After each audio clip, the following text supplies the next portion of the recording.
Hello dear students, welcome back to my channel physics SPC. Rotational motion का एक question. A metre stick is balanced on knife edge at centre when the 2 points each of mass 5 gram are put one on top of the other at the 12 centimeter mark. The stick is found to be balanced at 45 centimeter. The mass of meter stick is। ठीक है, एक question बनाते हैं, solution diagram बनाते हैं। सबसे पहले एक मीटर स्टिक का मतलब है उसकी लेंथ 1 मीटर है, दैट मीन्स 100 सेंटीमीटर है। तो मेरे पास एक मीटर स्टिक है,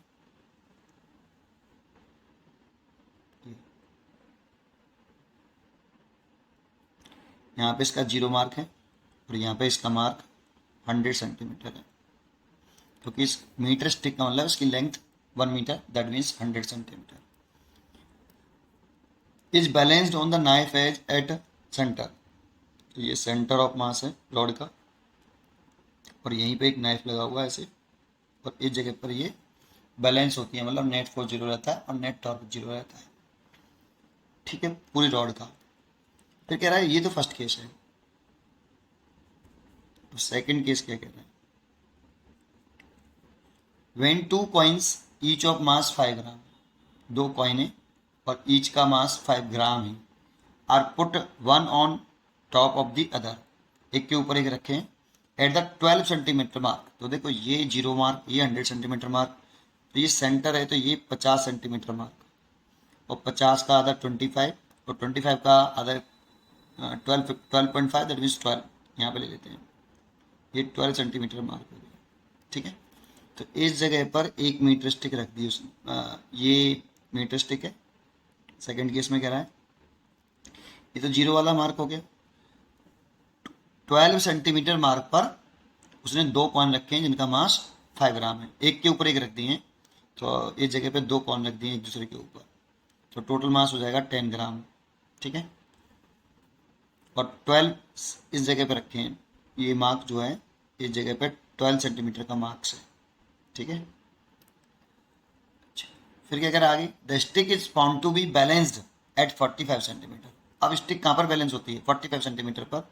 सेंटर पे ना बैलेंस होके आपके स्टिक नाइफ को हमें यहाँ लगाना पड़ेगा 45 सेंटीमीटर पर, कुछ यहाँ। ठीक है, ये नाइफ मैंने यहाँ लगा लिया, ये 45 सेंटीमीटर वाला मार्क्स है। ठीक है, यहाँ पे 45 है और यहाँ पे 50 है और यहाँ पे 100 है। ठीक है, चलिए अब balance the mass of the metre stick. पूरी स्टिक का मास पूछ रहा है, मान लो पूरी स्टिक का मास कैपिटल एम है और ये हमसे पूछा है। देखो कैसे करें। देखो, बैलेंस होने का मतलब है नेट फोर्स भी 0 है और net torque about any point 0 है। ठीक है, तो इधर देखो सेंटर ऑफ मास इसका ये है रॉड का, और इस जगह पर इसका वेट स्टिक का लग रहा होगा जो कि नीचे की तरफ होगा, मास एम माना है इसलिए एम जी। ठीक है, इस जगह पे 10 ग्राम का 2 कॉइन, 5-5 ग्राम के 2 कॉइन एक के ऊपर एक रखे हैं, 10 ग्राम टोटल मास है। तो इस जगह पर इसका जो वेट होगा वो 10 ग्राम को पहले हमें किलोग्राम में बदलना पड़ेगा, तो 1000 और इंटू जी, ये तो ग्राम वाला जी है और ये वेट वाला जी है, एम इंटू जी। तो एम तो ये हो गया, तो ये एम हो गया किलोग्राम में, और जी आपका ये हो गया न्यूटन हो गया बेटा ये। ठीक है, और एक यहाँ पर कॉन्टैक्ट फोर्स लग रहा हुआ, नॉर्मल फोर्स ऊपर की तरफ एम, ये, और हमसे एम पूछ रहा है कि रॉड का मास कितना होगा। तो देखो बैलेंस, अगर रॉड मीटर स्टिक अगर बैलेंस है तो उस पर नेट फोर्स भी 0 होगा एंड नेट टॉर्क भी 0 होगा about any point, about any point. ठीक है, लेकिन हमें अगर मास निकालना है ना, तो इसमें 2 अननोन है बेटा इस समय, एक तो एम और एक एन। ठीक है, 2 अननोन है, या तो आप एन के अबाउट ही टॉर्क निकाल लो इस वाले पॉइंट, तो एन का टॉर्क ही 0 हो जाएगा, तो एन गायब हो जाएगा बेटा। यही सबसे बढ़िया पॉइंट है यहाँ पे। वैसे तो किसी भी पॉइंट के अबाउट निकाल सकते हैं, लेकिन फिर हमें इक्वेशन बनानी पड़ेगी, नेट फोर्स से बनानी पड़ेगी। जैसे नेट फोर्स से करें, नेट फोर्स 0 करना है अगर मेरे को, तो नेट फोर्स 0 करने के लिए पूरे सिस्टम का नीचे तरफ कितना है बेटा, 10,000 इंटू जी इतना फोर्स है प्लस एम जी, और ऊपर तरफ कितना फोर्स है एन, ये एक दूसरे को बैलेंस कर लें, एन इन दोनों को बैलेंस कर लें तो नेट फोर्स जीरो हो जाएगा। तो एक इक्वेशन तो ये बनी नेट फोर्स से। लेकिन अगर नेट टॉर्क निकालें तो देखो हमें निकालना क्या है, एन। तो बेटा एन की हमें जरूरत नहीं है, एन नहीं पूछा हमसे, तो जरूरत नहीं है तो आप एन के अबाउट ही टॉर्क निकाल लो। Net torque zero about any point, अगर इक्विलिब्रियम में है तो। रॉड इसमें किस में है, यहाँ पे रॉड इक्विलिब्रियम में ही। सर इक्विलिब्रियम कहाँ वर्ड यूज किया, उसने बोला तो बैलेंस, है ना। रॉड इक्विलिब्रियम में रॉड इक्विलिब्रियम में होगी तभी वो बैलेंस होगा। तो नेट फोर्स भी जीरो है, नेट टॉर्क भी जीरो है। तो नेट टॉर्क निकालूंगा मैं पॉइंट ए के अबाउट। तो net torque on rod about, वैसे किसी के भी अबाउट निकाल सकते हैं लेकिन इजी करना है तो एन के अबाउट निकालो, एक अननोन टर्म उसमें से गायब हो जाएगा N. Net torque on rod about, इसको पॉइंट एंड क्या डालूँ, पी डाल लेता हूँ, about point P, about point P. Net torque about end P निकालें तो इसमें तीन फोर्सेस हैं, तीनों का टॉर्क निकालना पड़ेगा। और टॉर्क का हम फॉर्मूला यूज़ कर रहे हैं। वैसे तो टॉय दो चीज़ें जरूरत पड़ेंगी मेरे को, एक तो डायरेक्शन की आर क्रॉस एफ। तो मैं टॉर्क की अगर डायरेक्शन निकालनी है तो आर क्रॉस एफ की डायरेक्शन निकाल लो, जो आर क्रॉस एफ की डायरेक्शन होगी वही टॉर्क की डायरेक्शन होगी। दूसरी बात, आर परपेंडुलर एफ यूज करूँगा मैग्नीट्यूड में, ठीक है। ये आर परपेंडुलर इंटू एफ। तो देखो मैं अगर एन से शुरू करूँ तो इसी के अबाउट टॉर्क निकाल रहा हूँ, तो इसकी इस फोर्स की जो लाइन ऑफ एक्शन है वो पी पॉइंट से पास हो रही है और इसी पॉइंट के अबाउट टॉर्क निकाल रहा हूँ। इसीलिए इस फोर्स की परपेंडुलर सेपरेशन जो हो गई वो जीरो हो गई, इसलिए एन का तो टॉर्क जीरो हो गया बेटा, क्योंकि आर परपेंडुलर जीरो है एन से। क्योंकि हम पी पॉइंट के अबाउट टॉर्क निकाल रहे हैं तो आर कहाँ से लेंगे, पी पॉइंट से लेंगे, ठीक है। एक हो गया। दूसरा, अगर मैं इस फोर्स का निकालूं तो भी मैं साइन नहीं लगा रहा, और इस फोर्स का लिख रहा हूं तो टॉर्क लिख रहा हूं तो एफ एफ लिख लेता हूं मैं, कितना ये रहा 10,000 इंटू जी की वैल्यू भी 10 लिख लेता हूं मैं, ठीक है। जी इज इक्वल टू 10। या क्वेश्चन में ये जी के टर्म में ही दे रखा है, किसके टर्म में दे रखा है, जी के टर्म में ही, नहीं ग्राम में दे रखा है, वो ग्राम है बेटा, मास ऑफ स्टिक मास जी, ठीक है। ये 10 लिख दिया जी की वैल्यू मैंने, ठीक है। तो ये तो आपका इसका वेट हो गया। अब परपेंडिकुलर सेपरेशन चाहिए इस फोर्स की, तो इसकी फोर्स की लाइन ऑफ एक्शन देखो ये हो गई, ये फोर्स की लाइन ऑफ एक्शन है। तो यहाँ से परपेंडिकुलर सेपरेशन चाहिए ये वाली, तो देखो ये परपेंडिकुलर सेपरेशन हो गई बेटा, ये वाली देखो आर परपेंड, ये फोर्स की डायरेक्शन हो गई ये वाली, और ये इसकी आर परपेंडिकुलर हो गई। पी पॉइंट के अबाउट निकालें इसलिए पी पॉइंट से डिस्टेंस देखेंगे। तो ये कितना होगा सोचो, ये 45 सेंटीमीटर है और ये 12 है, यहाँ पे 0 है, तो यहाँ से यहाँ तक ये 12 हो गया, ये तो 12 हो गया ये वाला, और यहाँ से यहाँ तक ये 45, तो 45 माइनस के 12, तो 45 माइनस के 12, और सेंटीमीटर से मीटर में चेंज कर लेंगे तो 10 की पावर माइनस के 2। अब इसकी डायरेक्शन चेक करनी पड़ेगी बेटा। तो देखो टेल हमेशा जिस पॉइंट के अबाउट निकालते हैं वहाँ पर रहता है, तो टेल तो यहाँ होगा आर परपेंडिकुलर का, और हेड यहाँ होगा, तो इसे एक्सटेंड कर लेंगे बेटा हेड को, ये आर वेक्टर का हेड, ठीक है। तो अब आर क्रॉस एफ निकालना पड़ेगा मेरे को, आर क्रॉस एफ से टॉर्क की डायरेक्शन देखनी पड़ेगी। जानते हो आर क्रॉस एफ की डायरेक्शन कैसे निकालते हैं, फिंगर आर वेक्टर की डायरेक्शन में, राइट हैंड की फिंगर राइट आर वेक्टर की डायरेक्शन में, तो आर वेक्टर की डायरेक्शन ये रही ऐसे।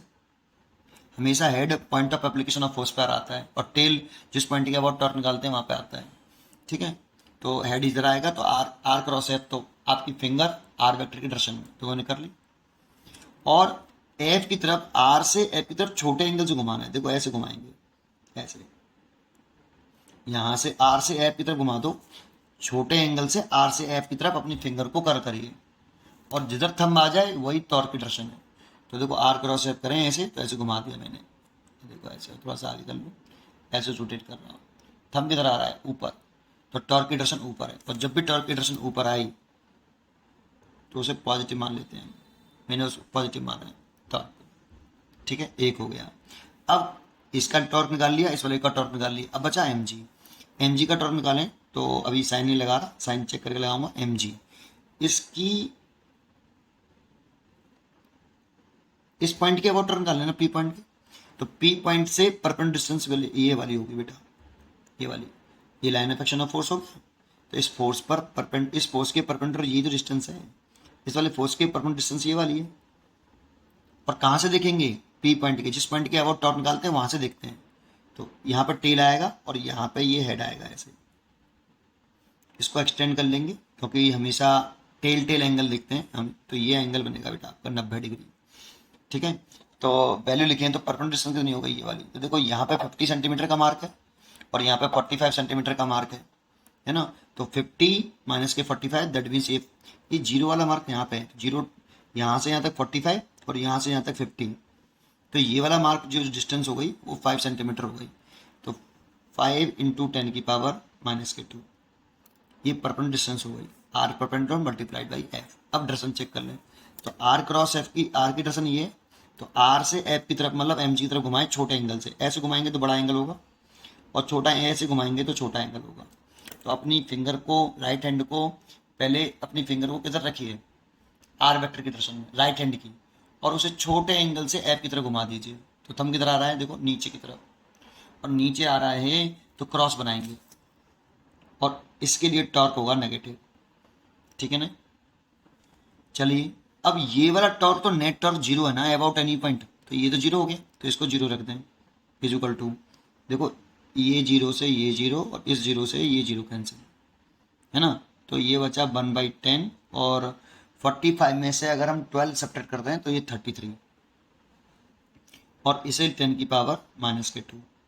ठीक है, और ये प्लस का था और इसमें लिखें तो माइनस का mg और मल्टीप्लाइड बाई 5 इंटू 10 की पावर माइनस के 2। ठीक है, ये तो हुआ। चलिए आगे अगर हम बढ़ें इसमें तो आगे क्या करें? ठीक है, अब सॉल्व कर लो, इसको इधर ले आओ। तो एम जी इंटू 5 इंटू 10 की पावर माइनस के 2 इज इक्वल टू 33/10 इंटू 10 की पावर माइनस के 2। इससे तो ये कैंसिल हो गया। एम निकालना है तो एम, तो जी की वैल्यू हो गई आपकी 10, तो ये हो गया 33, तो ये हो गया, और 10 ही रहा, और 10 ही, इस जी की वैल्यू भी 10 है यहाँ पे। ठीक है, 10 मीटर पर सेकेंड उसके लेट करें तो ये 500 हो जाएगा नीचे। और इसे सॉल्व कर लें तो ये आएगा 0.066 किलोग्राम। ठीक है, अब इसे ग्राम में चेंज करना है। देखो 66 ग्राम है ये, तो ग्राम में आ रहा है मास, तो 0.066 इंटू 1000 ग्राम। 1 किलोग्राम 1000, और इसे मल्टीप्लाई करें तो 66 ग्राम आ जाएगा। ये कैपिटल एम हो गया। तो कितना आ गया? इस मीटर स्टिक का मास 66 ग्राम। B choice correct. उम्मीद करता हूँ कि आपको ये समझ में आया होगा। पढ़ते रहिए और खुश रहिए। Thank you.